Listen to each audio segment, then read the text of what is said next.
Welcome to the पाठशाला। जैसा कि आप लोग जानते हैं हमारी ग्रामर की क्लासेस नहीं है, हमारी वकैब की क्लासेस है। 3000 वकैब बिल्ड करने की हम 45 दिन की क्लास कर रहे हैं। डे 13 हम कर चुके हैं, डे 14 है। अब हमारे पास तकरीबन जो है 35 दिन के आसपास रह गया हुआ है। 30 डेज अगले महीने में, 3 4 5 दिन इस महीने में।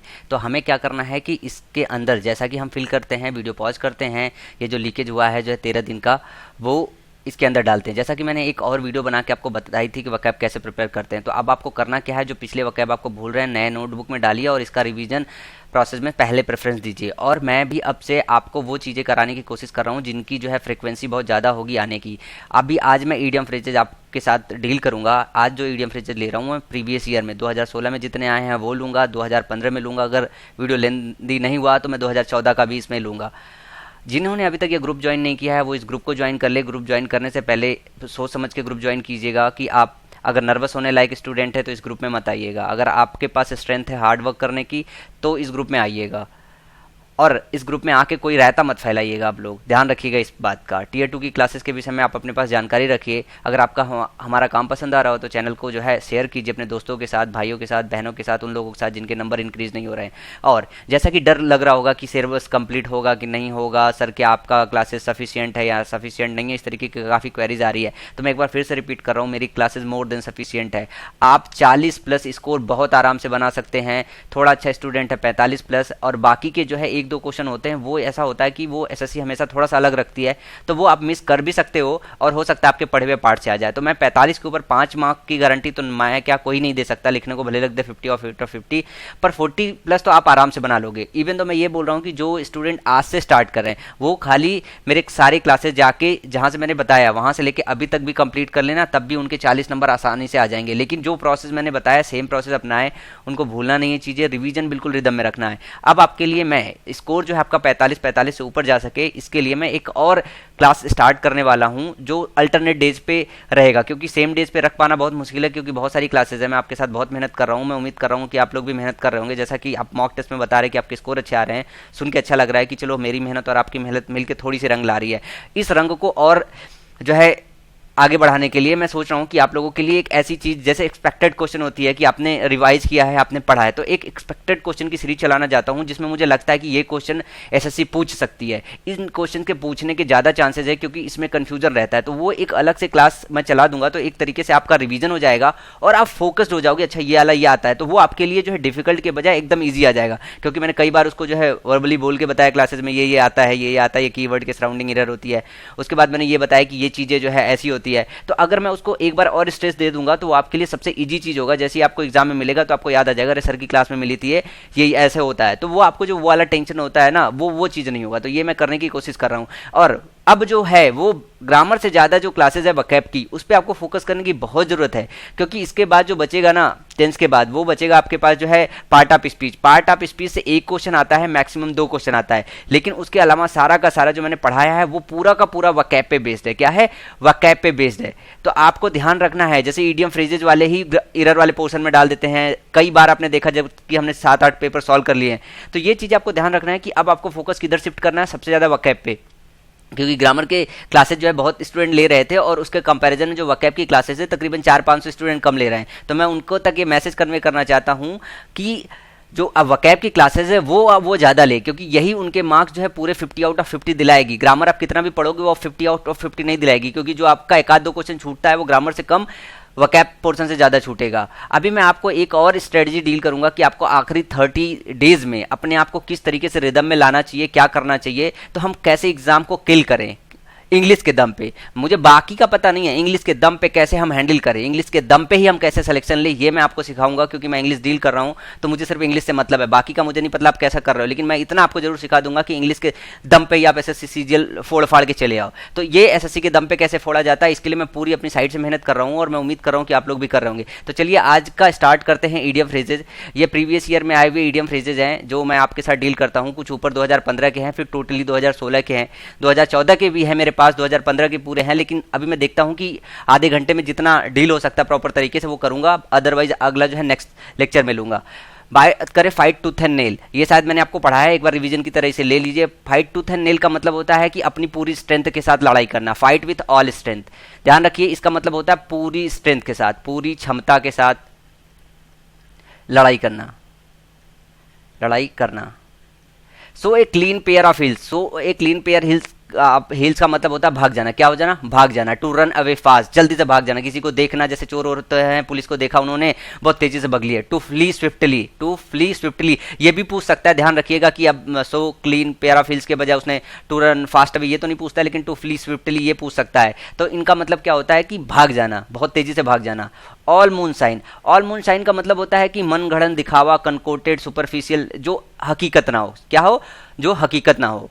तो कनकोटेड, ऑल मून साइन, सुपरफिशियल, इन सबका मतलब वो होता है कि जो दिखावा एक तरीके का।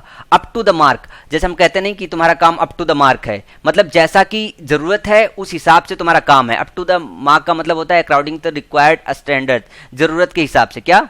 जरूरत के हिसाब से। मेरी आवाज़ ध्यान लगा के सुनिएगा, इधर उधर मत होइएगा वीडियो देखते वक्त। ए रेड लेटर डे, ये मैं आपको ऑलरेडी पढ़ा चुका हूँ कि जो इंपॉर्टेंट डे होता है उसको बोलते हैं रेड लेटर डे। जैसे 15 अगस्त इंडिया के लिए रेड लेटर डे है, जो है 26 जनवरी रेड लेटर डे है।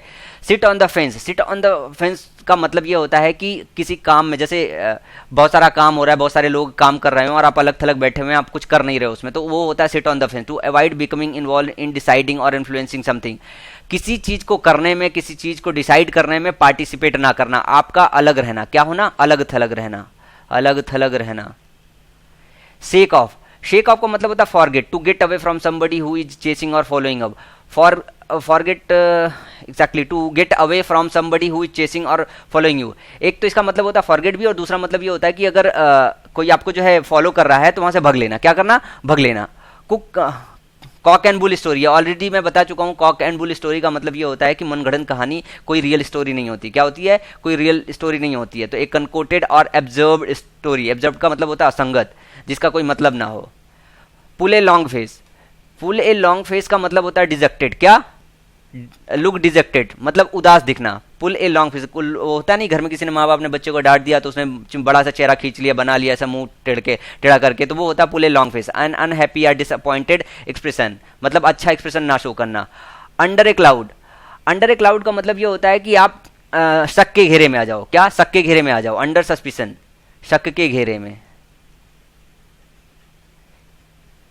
हिंदी भी आप लोग याद कीजिएगा, अगर हिंदी याद नहीं करेंगे तो वहाँ पे थोड़ा सा मुश्किल हो जाता है चीज़ों को समझ पाना, फिर वो कन्फ्यूजन आ जाता है ना, 3-4 एक साथ जब ऑप्शन में दे दिया जाता है तो लगता है कि अच्छा ये होता है कि ये होता है।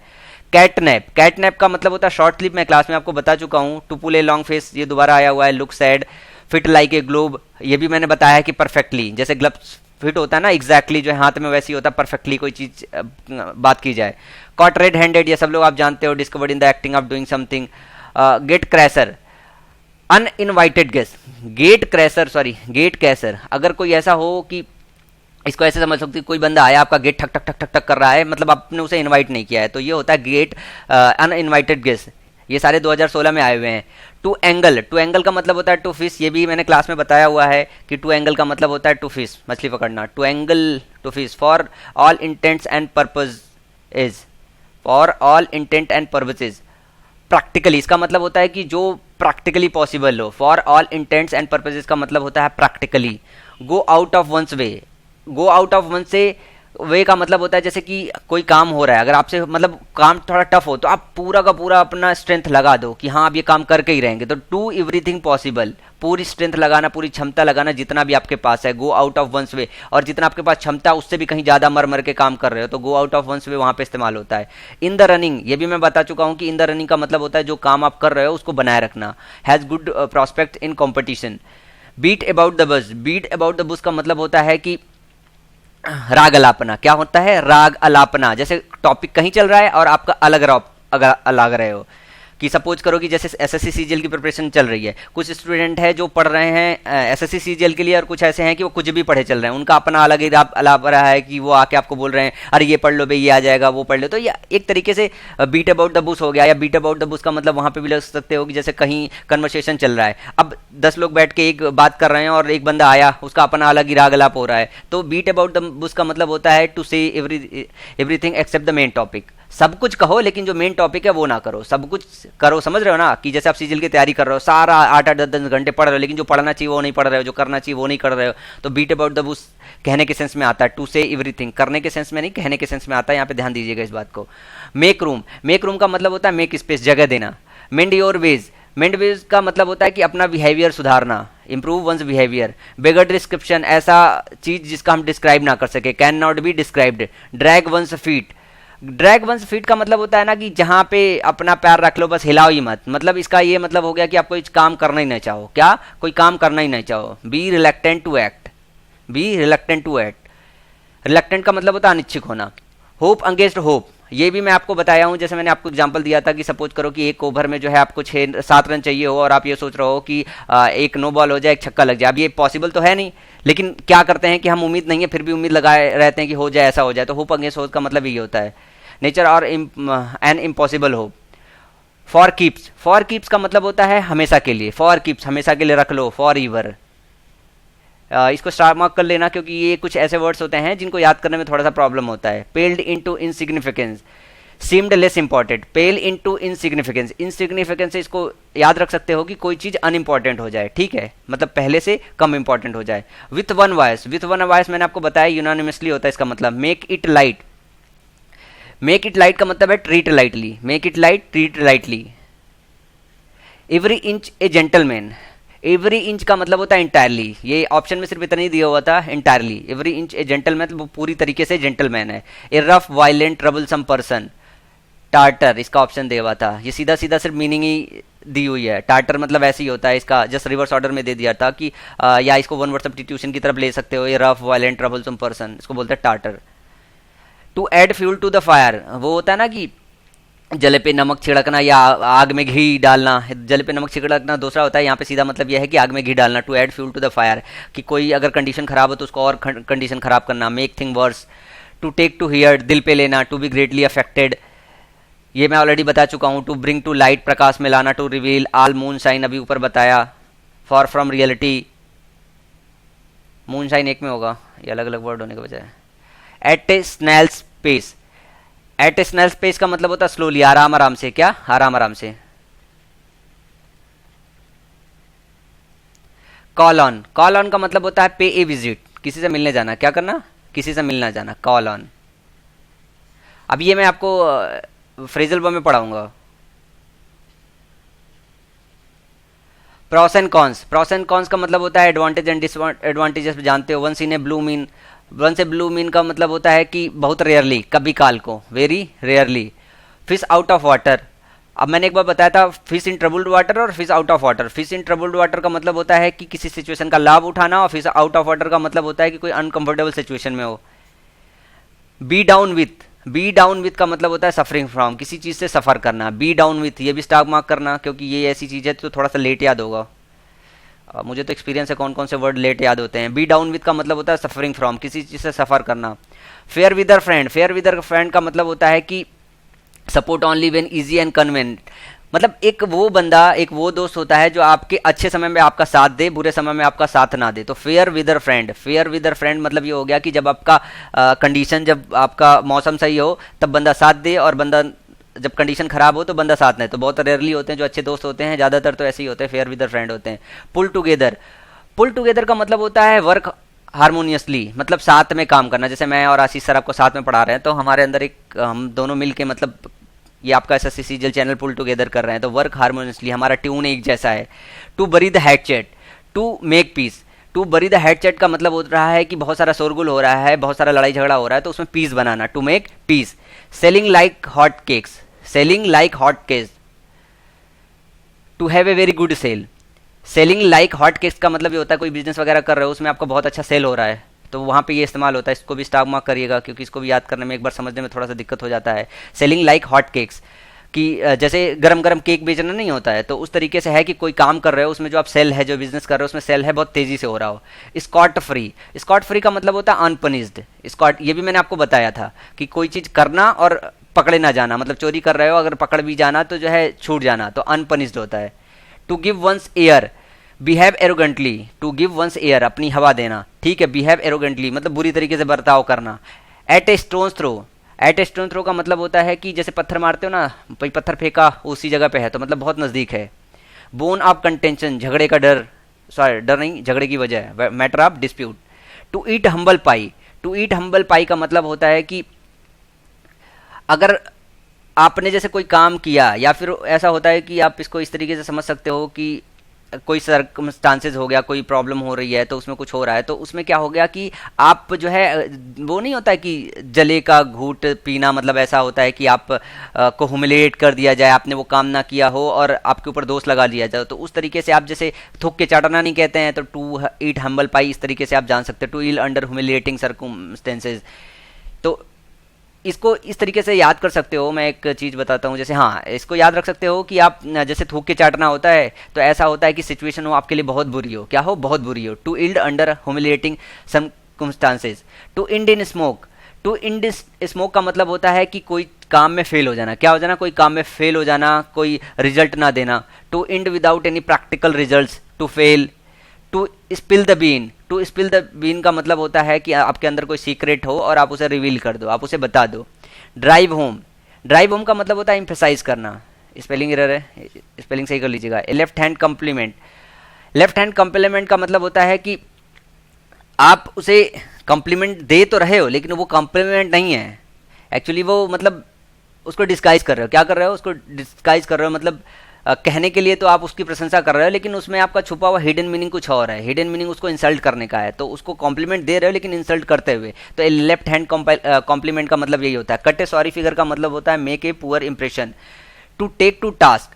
टू टेक टू टास्क मैंने बताया था, इसका मतलब होता है रेप्रीमेंड, जो है स्कोल्ड करना। क्या करना? डांटना। बैड ब्लड, ये भी पढ़ा चुका हूँ, enmity. Maiden speech, first speech होता है। To get cold feet. To get cold feet का मतलब होता है डरना। क्या करना? डरना, fear. Beside the mark. Beside the mark का मतलब होता है not to the point. Not to the point, जहां पे आपको उम्मीद की जा रही थी जैसा इंप्रेशन छोड़ने का, वो नहीं किया। नॉट टू द पॉइंट इसका मतलब होता है beside the mark. On tenterhooks. On tenterhooks in suspense and anxiety. On tenter, ये भी स्टॉक मार्क कीजिएगा। On tenterhooks in suspense and anxiety, मतलब आप के अंदर जो है एंजाइटी भरी हो, आप मतलब ऐसे हो ना कि बहुत अजीब सा फील कर रहे हो, आप डिसाइडेड नहीं हो किसी चीज़ में कि क्या हो रहा है क्या नहीं हो रहा है, मतलब थोड़ा बुरा फीलिंग हो एक तरीके से, इस चीज़ को आप समझ सकते हो। और ये भी हो सकता है कि आप जैसे सस्पेंस में हो, क्या करे क्या ना करे, बहुत सारा जो है आपके अंदर एंजाइटी भरा हो, मतलब बुरी फीलिंग्स भरी हो। A cuckoo in the nest. A cuckoo in the nest. A unwelcomed intruder. A cuckoo in the nest, an unwelcome intruder, ऐसा बंदा जो जिसकी मतलब लगता नहीं वो यहाँ पे होना चाहिए लेकिन जबरदस्ती घुसा पड़ा है। क्या है? जबरदस्ती घुसा पड़ा है।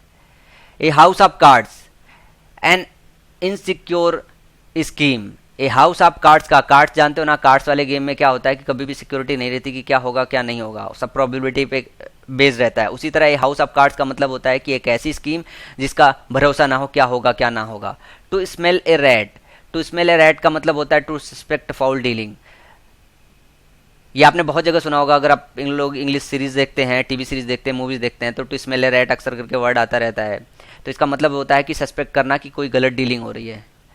Old head on young soldier, ये भी मैं बता चुका हूँ कि जैसे कोई नया बंदा हो और उसकी सोच जो है एक बुजुर्ग की तरह हो। To be wise beyond one's age. A wild goose chase. A wild goose chase का मतलब होता है pointless search. Hard of hearing. Hard of hearing का मतलब होता है टू बी डीफ, मतलब हार्ड ऑफ हियरिंग मतलब वो सुन नहीं सकता, हार्ड है सुनने में। तो टू बी डीफ मतलब बहरा है। क्या है? बहरा है। Burn your boats. Burn your, to do something that makes it impossible to return the previous. अब अपना बोट जला दोगे तो लौटोगे कहाँ से वापस यार, तो मतलब ऐसा काम करना, ऐसा सिचुएशन क्रिएट करना जहाँ से आप वापस ना सको। Dressing down. Dressing down, to give scolding. Dressing down, ये भी आप स्टार मार्क कर लीजिएगा। Dressing down. ड्रेसिंग डाउन का मतलब होता है टू गिव स्कोल्डिंग, किसी को डांटना, किसी को अपनी तरफ से फटकार लगाना। Null and void, invalid. Dressing down का यहाँ से इसको मैं को रिलेट करता हूँ कि आप इसको याद कैसे करोगे। जैसे ड्रेस, आपने किसी ने ड्रेस पहना, आपको उसको डाउन बना दिया, क्या कर दिया? बोल दिया भाई ड्रेस खराब है, ये करा। इसको ऐसे याद कर दो कि स्कोल्ड करना। क्या करना? स्कोल्ड करना, डांटना। Null and void. Null and void का मतलब होता है इनवैलिड। इसके ऑप्शन में जीरो भी लिख के आता है। क्या? जीरो भी लिख के आता है, तो ध्यान रखिएगा कि नल एंड वाइड का मतलब होता है इनवैलिड, जीरो नहीं होता है। इसको इस तरह समझ सकते हो कि जैसे एक ये होता है, अगर आप लोगों ने वो पढ़ा होगा सेट वगैरह, क्योंकि मैथ के स्टूडेंट है आप देने जा रहे हो तो सेट वगैरह पढ़े होंगे। एक तो ये होता है जिसके अंदर कुछ नहीं होता है, एक तो ऐसा होता है कि जीरो। तो जब ऑप्शन जीरो हो तो मतलब इसके अंदर एक एलिमेंट है, लेकिन नल एंड वाइड का मतलब होता है कि इसके अंदर कोई एलिमेंट ही नहीं है। A dark horse. A dark horse का मतलब होता है अनएक्सपेक्टेड विनर, एक ऐसा बंदा जिससे हम जीतने की उम्मीद नहीं कर सकते सकते थे लेकिन वो ज़बरदस्ती जीत गया, तो इट डार्क हॉर्स उसके लिए आता है।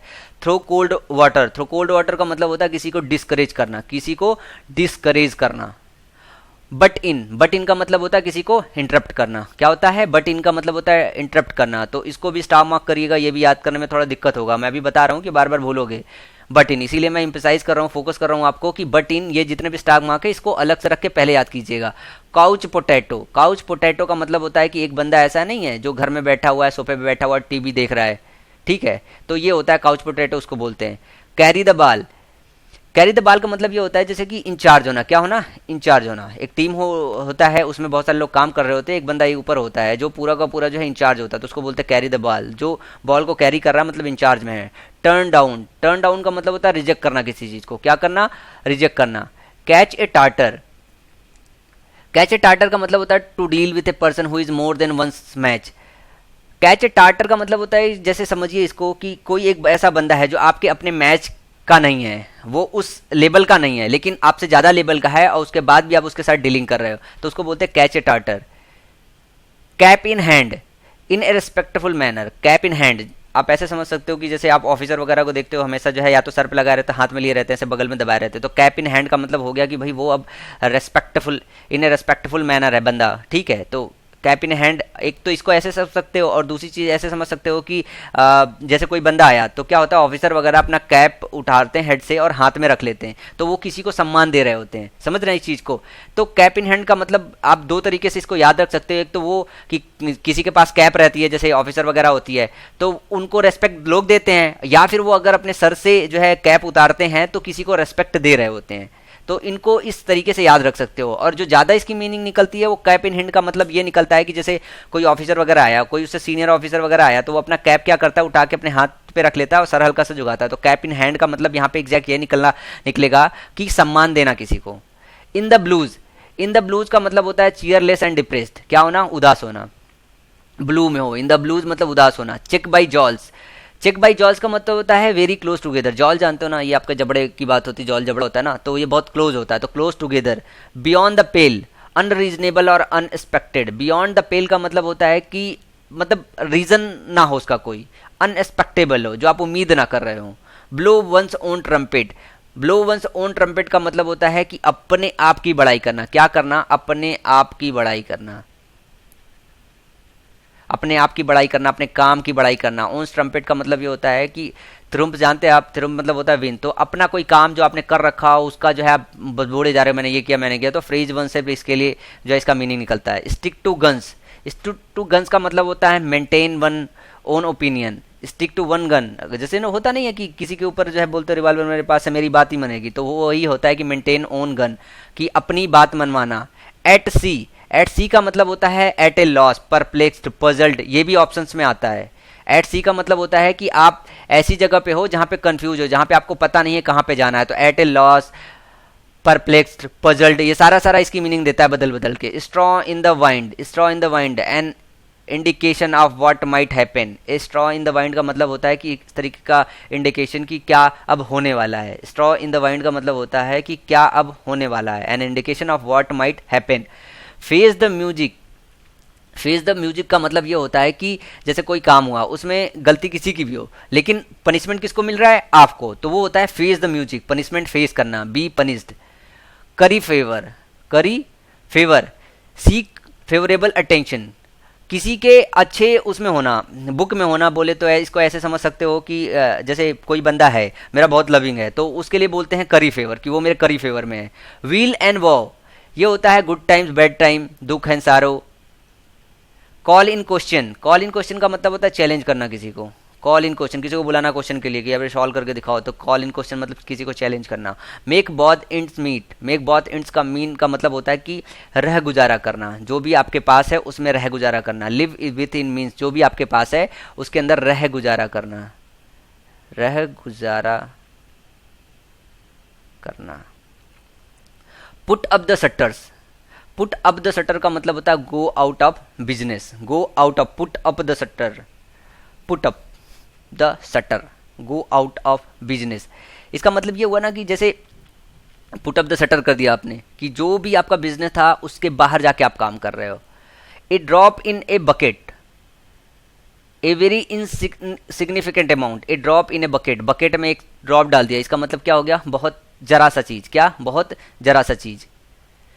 Draw a blank, draw a blank, blank draw करना, कुछ भी ना ड्रॉ करना। अब आपने कुछ ड्रॉ नहीं किया, कुछ काम नहीं किया, तो क्या आपको फेवर मिलेगा, नहीं मिलेगा, find no favour.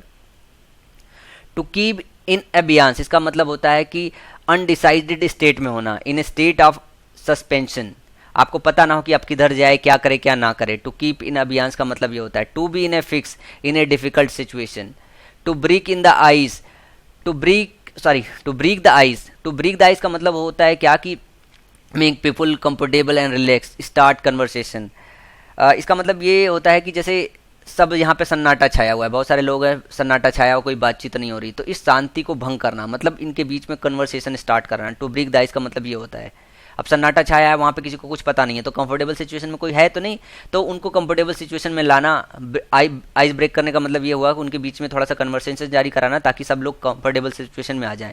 As a daft as a brush, as a daft as a brush का मतलब होता है कि एक्सट्रीमली सिली, मामूली सा, क्या होता है, मामूली सा, एक्सट्रीमली सिली, मामूली सा। इन ए नटसेल, ब्रीफ या कंसाइजली, ये मैं बता चुका हूँ संक्षिप्त में। Strain every nerve, strain every nerve का मतलब होता है कि बहुत सारा मेहनत करना, जो कुछ भी आपके पास हो कि हाँ ये कर सकते हैं, ये कर सकते हैं, वो सारा का सारा। जैसे आप एसएससी सीजीएल के लिए अगर आपको क्रैक करना है, आपको टॉप रैंक में जाना, तो आपको सारे स्ट्रेन जो है नर्व करना पड़ेगा, तो strain every nerve, work very hard.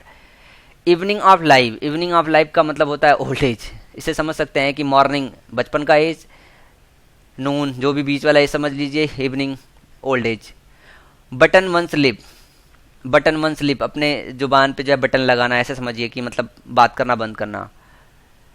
Cock and bull story, ये दोबारा यहाँ पे मिल रहा है, इसका मतलब होता है मन गढ़ंत कहानी। ए लाइव वायर, लाइव वायर का मतलब होता है लाइवली एंड एक्टिव, क्या होता है, लाइवली एंड एक्टिव, जो मतलब जिसके अंदर आपको एनर्जी दिख रही हो। कैपिटल पनिशमेंट का मतलब होता है डेथ पेनाल्टी, डेथ सेंटेंस, किसी को मृत्यु की सजा। लीप्स एंड बाउंस रैपिडली, क्या होता है, leaps and bound rapidly. Wet behind the ears, young and without much experience, wet behind the ears, इसका मतलब होता है कि कोई ऐसा बंदा जिसके पास एक्सपीरियंस की कमी हो। विट बिहाइंड द ईयर्स मतलब यह है कि कान के पीछे गीला, आप इसको ऐसे याद कर सकते हो कि उसको कुछ ना पता हो, कुछ ना सुना हो, कुछ ना हो, कोई भी एक्सपीरियंस ना हो उसको। Under a cloud, under suspicion, ये भी ऊपर आया था वापस से। Get the sack, be dismissed, किसी को सैक कर देना, डिसमिस कर देना, क्या करना, सैक कर देना, डिसमिस कर देना। Feather in one's cap, feather in one's का भी ऊपर आया था कि additional distinction, a new and additional distinction. Feather in one's cap का ये भी मतलब था, जैसे मैंने ऊपर बताया था कि इसको अलग तरीके से भी पूछा जाता है कि डिसऑनेस्ट वे से जो है अपने आप को फायदा पहुंचाना। डंकीज ईयर, डंकीज ईयर का मतलब होता है ए लॉन्ग टाइम, क्या होता है, लॉन्ग टाइम, बड़ा समय, बहुत बड़ा समय। लीव नो स्टोन अनटर्न, अभी ऊपर देखा मैंने, to try every possible way. A man of letters, a man of letters का मतलब होता है स्कॉलर बंदा, बुद्धिमान बंदा। Bear in mind, bear in mind का मतलब होता है रिमेंबर करना, क्या करना, रिमेंबर करना, याद करना। टू निप इन द बंड का मतलब होता है to stop something in the starting, destroy in the beginning. To put a spoke in the wheel अभी आया था। To hinder, to clip one's wings, to deprive one's of power, या B last वाले mock में हमने किया था इसको। होल्ड अप, डिले करना, हेल्ड अप आया था उसमें, यहाँ पे होल्ड अप दिया हुआ, हेल्ड अप, अभी इसके पहले मॉक वाले में हमने हेल्ड अप किया था, ठीक है। To play fast and loose, ये भी किया है। To act an unreliable way, कि एक बात कहना दूसरी बात करना, तो मतलब आपकी बात का भरोसा ना होना। Feather one's own nest, make money in an improper way. Pull a fast one, play a trick.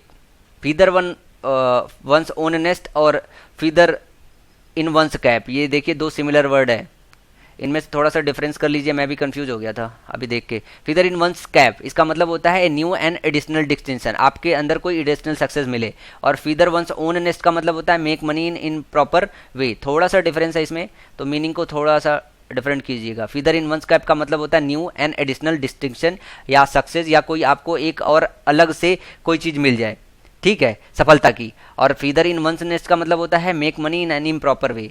Pull a fast one, play a trick, pull a fast one का मतलब होता है कि कोई ट्रिक खेलना, play a trick.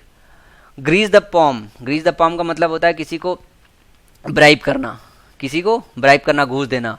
Turn turtle, complete overturn of a situation, पूरा situation पलट देना, क्या करना, पूरा सिचुएशन पलट देना।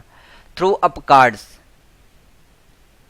थ्रो अप कार्ड्स का मतलब होता है to give in, to blow away the plan, पूरा का पूरा जो प्लान है उसको बर्बाद कर देना। कार्ड जो है, जैसे कार्ड आप ऐसे लेके खेल रहे हो, उसमें सब छुपा छुपा के रखते हैं, अब अपने कार्ड अपने फेंक दिया, टू गिव इन, एल्ड कर दिया, to blow away the plan, plan खराब कर दिया। Vote with your feet, vote with your feet, showing your disapproval, कहते ना कि मेरे पैर से वोट देंगे हम, वोट विथ योर फीट, उंगलियों से ना दे के जो है फीट से देंगे, इसका मतलब होता है कि आप डिसअप्रूवल शो कर रहे हो। Dog in a manager, A selfish person, dog in a manager का मतलब होता है एक ऐसा पर्सन जो सेल्फिश है। डॉग इन ए मैनेजर, जो मैनेजर और डॉग है, डॉग मैनेजर के अंदर डॉग है, मतलब वो सेल्फिश पर्सन है। Chapter and verse, chapter and verse का मतलब होता है कि छोटी छोटी detail, providing minutes detail. Chapter and verse का मतलब होता है, हम कहते नहीं कि इसका चैप्टर एंड वर्स चाहिए, मतलब हर छोटी सी छोटी डिटेल चाहिए।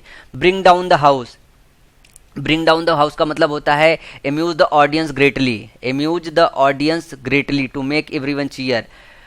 ये आप वहाँ पे देखते होंगे जब कोई शो हो रहा होता है बहुत सारा, तो कोई बंदा ऐसा होता नहीं कि ऐसा परफॉर्मेंस दे देता है कि सारा का सारा जो है लोग उसके गुणगान करते रहते, तो वहाँ पे इस्तेमाल होता है ब्रिंग डाउन द हाउस, उन्होंने जो है पूरा का पूरा ब्रिंग डाउन कर दिया हाउस को, मतलब सभी को खुश कर दिया, सभी को प्रसन्न करना।